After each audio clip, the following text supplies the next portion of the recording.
네, 요즘에 그 현장을 좀 다녀보니까 열감기, 콧물감기, 또 그리고 수족구, 또 장염 이런 게 있는 것 같아요.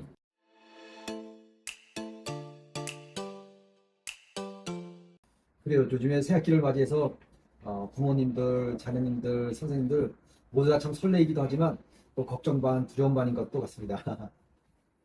네, 요즘에 그 현장을 좀 다녀보니까 열감기, 콧물감기, 또 그리고 수족구, 또 장염 이런 게 있는 것 같아요. 이것과 아울러서 요즘에 질병청 그 감염 사례를 보니까 RSV, 백일의 등도 주의해야 한다고 하네요. 그래. 사실 이 부분에 대해서는 저보다는 뭐 의사 선생님들의 말씀을 듣는 것이 더 권위 있고 좋을 것 같기는 한데요. 한번 질병청 자료를 근거로 해서 한번 말씀드려보겠습니다. 크게 그 감염되는 경로는 뭐 세 가지예요. 하나는 코를 통해서, 또 하나는 우리 입을 통해서, 또는 이제 피부를 통해서 뭐 이렇게 뭐 세 가지로 이야기할 수 있죠. 근데 먼저 뭐 피부 접촉에 의해서 감염될 수 있는 사례는 뭐 그건 일부의 이야기라고는 이제 패스하기로 하고, 두 번째로는 입을 통해서 감염될 수 있는 경로인데, 사실 이 부분도 그렇게 많지는 않아요. 우리가 개인위생만 잘 관리한다고 하면, 또 일부의 공중위생을 잘 관리한다고 하면 뭐 큰 문제는 없을 것 같고, 주로 뭐 많이 대표적인 것은 장염, 일 거라고 생각되어져요. 그리고 가장 많이 우리들한테 좀 고생스럽고 좀 치명적인 것은 대부분 코로 의해서 감염되는 경우인데, 이 경우도 대부분 우리 개인위생과 공중위생만 잘 한다면 많이 좋을 것 같아요. 특히 우리가 이 감염 경로도 중요하지만 더 중요한 건 어떤 병원균이 우리한테 이러한 경로를 통해서 감염을 일으킨다. 그 병원균도 한번 살펴보는 거가 좋을 거라고 생각해요. 음, 우리가 먼저 이제 아까 이야기했지만 피부 접촉에 의해서 감염될 수 있는 사례는 뭐 극히 일부라서 그건 이제 패스하기로 하고, 대부분 이제 그 우리 먼저 입을 통해서 감염되는 것은 대표적인 게 요즘에 유행하는 것 중에서 장염이에요. 근데 이제 장염의 병원균은 대표적인 병원균은 뭐 우리가 세 가지로 병원균이라고 했지만 크게 세 가지로 나눌 수가 있어요. 하나는 바이러스에 의해서, 또 하나는 세균에 의해서, 또 하나는 뭐 기생충에 의해서 감염되는 그런 이제 사례일 건데, 바이러스에 의해서 그런 저기 감염을 일으키는 것은 대부분 가장 대표적인 바이러스가 노로바이러스예요. 거의 71%가 장염을 일으켰다 하면 거의 71%가 노로바이러스다 이렇게 생각하시면 되고, 두 번째가 이제 로타바이러스. 근데 사실은 큰 의미는 없어요. 로타바이러스가 감염을 일으켰던 노로바이러스가 감염을 일으켰던 간에 사실 그 병균을 우리가 방역하는 데 있어서는 사실 뭐 그렇게 큰 의미는 없습니다. 거의 비슷한 그런 경우로 감염되어지고 병균의 생활자도 거의 비슷하기 때문에. 두 번째로는 코로 의해서 감염되는 경우인데, 우리가 코로 의해서 감염되는 것은 대부분 가장 심한 게 인플루엔자에 의한 바이러스에 의한 감염 사례가 사실은 가장 문제죠. 그 외에 세균이나 기생충에서 감염될 수 있는 건 또 오히려 좀 적다고 보면 좋을 것 같습니다. 음, 사실 그게 가장 중요하죠. 뭐 우리 그런 사례들을 한번 어린이집이나 한번 유치원을 중심으로 해서 한번 좀 이야기를 드려볼까요?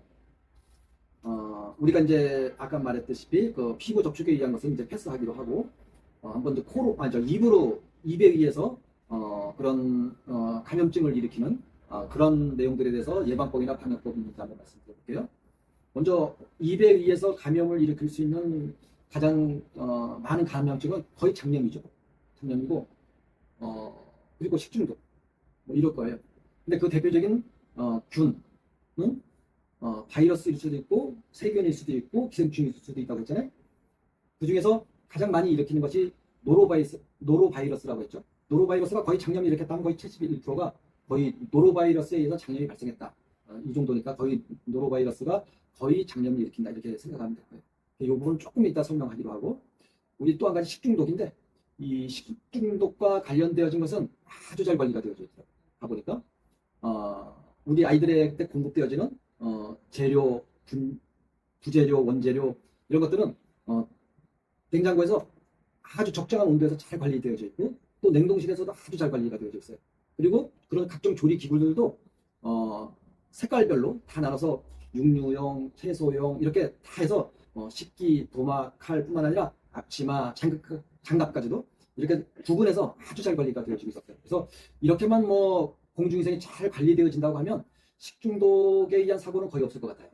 다만 이제 개인위생과 관련되어져서 우리 어린이들이 식사 예절이나 그 전에 그런 갖춰야 될 것도 또 선생님들이 잘 교육이 되고 있기 때문에 식중독 사고는 거의 없을 것 같아요. 그래서 그거는 아주 잘 관리되어지는 것 같고, 그래서 그거는 이제 넘어가도록 그렇게 하겠습니다. 그리고 이제 대표적인 게 너무 이제 좀 그 장염인데, 이 장염이 딱 이 시기 겨울 한겨울에서부터 지금 이 막 새학기를 맞이해서 장염이 많이 발생되어져요. 그럼 왜 그런가 하면 노로바이러스라고 하는 그 바이러스의 병원균의 특성 때문에 그런데, 이 노로바이러스는 영하 80도에서도 생존을 한다고 해요. 그리고 심지어는 영하 20도에서도 활성을 하고 복제를 하고 그렇게 해서 감염을 일으킨다고 해요. 그러니까 보통은 영하 10도만 내려가도 거의 활성을 멈추죠. 근데 영하 20도에서도 활성을 한다고 하니까 정말 어떻게 보면 현장에서는 대안이 없다고 해도 거의 과언이 아니에요. 그리고 이것이 세균처럼 어떤 이제 감염되는 것이 제한되어지지 않고 에어졸 또 비말에 의해서도 감염되어진다. 그래서 혹시 그 노로바이러스에 감염된 유아나 사람이 혹시 화장실에 가서 대변 활동을 했다. 그러면 그 다음 사람이 들어갔을 때 감염될 수 있는 거예요. 아까 말했듯이 그런 뭐랄까 저기 저 에어졸이나 비말에 의해서도 감염된다고 했습니다. 근데 특히나 아이들 같은 경우에는 그 배변 활동이 그렇게 원활하지 않잖아요. 아직 어린 나이고 하니까. 그리고 또 한 사람이 들어갔다 나오고 또 불특적으로 다른 한 사람이 들어가고, 이런 과정 속에서 선생님들이 일일이 한 사람 한 사람 신경 쓰는 거는 좀 한계가 있죠. 그러다 보니까 그런 것 같고, 또 감염되어져서 어린이집으로 들어오기도 또 매우 쉬운 게, 대부분 뭐 우리가 현대인들이 저기 저 가정에서 식사 활동하기보다는 대부분 외식 활동이 잦잖아요. 그래서 감염되어져서 들어왔을 때 그 유입되어질 수 있는 게 좀 쉽죠. 그러다 보니까 그 노로바이러스에 의한 장염이 이 시기에 그 노로바이러스의 특성상 저온 활성화되는 그런 노로바이러스의 특성상 좀 요즘에 많이 발생하는 것 같아요. 장염이. 그리고 마지막 세 번째로 코에 의해서 감염되는 것들, 대부분 이제 세균과 바이러스이지만 그 중에서 거의 바이러스에 의한 부분이라고 봐요.